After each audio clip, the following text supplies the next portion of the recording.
Diabetes की दवाई से किडनी फेलियर कैसे होता है, इसका एक्सप्लेनेशन डॉक्टर वैशाली जो कि नेचुरोपैथ डॉक्टर है उसने दिया है। आप उसके वीडियो को देख लीजिए।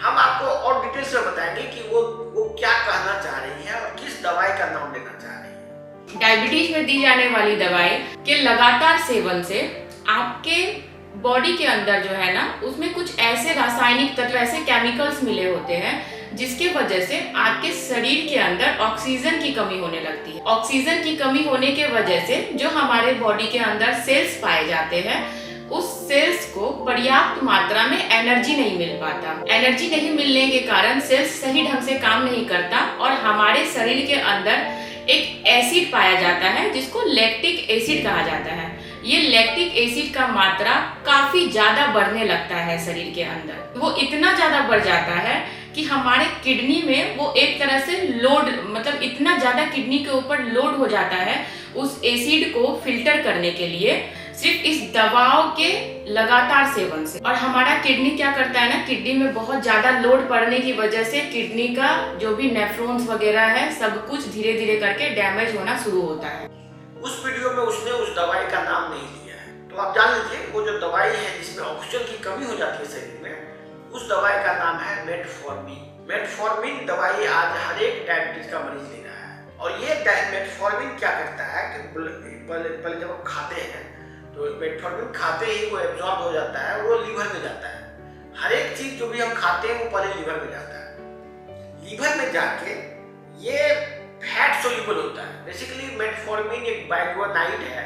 बाइग्वानाइड में दो टाइप का दवाई आता है, फेनफॉर्मिन और मेटफॉर्मिन। ये पेंट से बनता है। ये जो पेंट है, जो पेंट आप लोग करते हैं, वही पेंट का ही बाय प्रोडक्ट है ये मेटफॉर्मिन। तो ये बेसिकली लिपिड सोल्यूबल होता है। ये लिपिड इस टाइप का सोल्यूबल होता है कि ये बॉडी में पहले तो एब्जॉर्ब हो जाता है सेल में एब्जॉर्ब जाके अंदर सेल के अंदर माइटोकॉन्ड्रिया के मेम्ब्रेन पर जाके इसके फंक्शन को डिस्टर्ब कर देता है।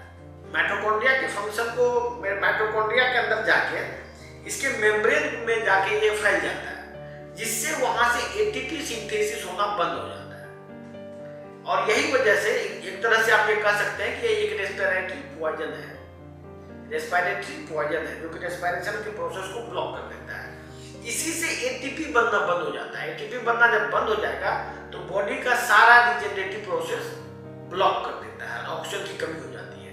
मतलब ऑक्सीजन आदमी सांस लेगा लेकिन वो ऑक्सीजन यूटिलाइज नहीं होगा, आपके काम का नहीं होगा। मतलब ऑक्सीजन लेने के बावजूद भी वो ऑक्सीजन शरीर में काम नहीं करेगा। इसी टाइप से मेटफॉर्मिन बॉडी में ऑक्सीजन डेफिशिएंसी कराता है। ये खास करके लीवर में ऑक्सीजन डेफिशिएंट करा देता है। और इसी वजह से बॉडी जो लीवर में ग्लाइकोजन है वो ग्लाइकोजन ग्लूकोज में कन्वर्ट नहीं कर पाता, क्योंकि ग्लाइकोजन से ग्लूकोज में कन्वर्ट होने के लिए एटीपी चाहिए और माइटोकॉन्ड्रिया का यूज होना जरूरी है। तो माइटोकॉन्ड्रिया के एब्सेंस में माइटोकॉन्ड्रिया क्यों पैरालाइज हो गया, माइटोकॉन्ड्रिया में ही जाके ये जमा हो जाता है और फैल जाता है, उसके फंक्शन को डिस्टर्ब कर देता है। तो माइटोकॉन्ड्रिया के अभाव में आपका जो शरीर ग्लाइकोजन से ग्लूकोज नहीं बना पाता है। इस वजह से ग्लूकोज का लेवल ब्लड में घट जाता है। अब आप समझ गए कि ये माइटोकॉन्ड्रिया, प्राय एलोपैथिक डॉक्टर बोलेंगे कि माइटोकॉन्ड्रिया कैसे काम करता है ये मालूम नहीं है। मैंने आपको मैकेनिज्म बता दिया। ये इस तरह से यदि आप शुगर को कंट्रोल करेंगे तो धीरे धीरे आपका लीवर है वो फैटी लीवर हो जाएगा। और फैटी लीवर होके लीवर के फंक्शन को डिस्टर्ब हो जाएगा और इस वजह से आपको हाइपोथायराइडिज्म भी हो जाएगा। हाइपोथायराइडिज्म क्या होता है, जो भी थायराइड हार्मोन आप बनता है थायराइड ग्लैंड में, तो ये बेसिकली इनएक्टिव फॉर्म में होता है। ये फिर लीवर में जाके ये एक्टिव फॉर्म में बनता है। लीवर में का रोल है इसमें, क्योंकि आपका लीवर ही डैमेज हो गया और फैटी हो गया due to use of metformin, तो आप धीरे धीरे उस बीमारी के शिकार हो जाएंगे। और इसी तरह से ये किडनी में भी डैमेज कर देता है, क्योंकि आपका ऑक्सीजन यूटिलाइजेशन बंद हो गया।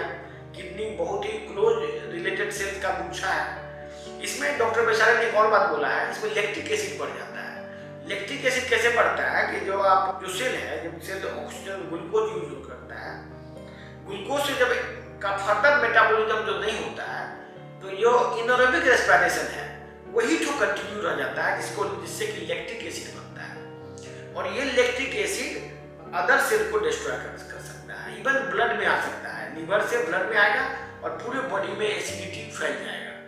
इसी वजह से इससे कभी कभी इलेक्ट्रोएसिडोसिस हो जाता है और आदमी बहुत ही सीरियस हो जाता है, उसको आईसीयू में भर्ती करना पड़ता है। ये तो खतरा रहता ही है, लेकिन जो अब देखिए, मेरा ये वीडियो बनाने का मतलब है कि आप एमबीबीएस डॉक्टर इस बात से सतर्क हो जाए कि नेचुरोपैथ लोग भी अब आपके बारे में जान रहे हैं कि आप जो किस मैकेनिज्म से आप शुगर कंट्रोल करते हैं वो कितना खतरनाक और फालतू तरीका है, उसके बारे में अब हर एक पब्लिक को भी पता चलने लगा है।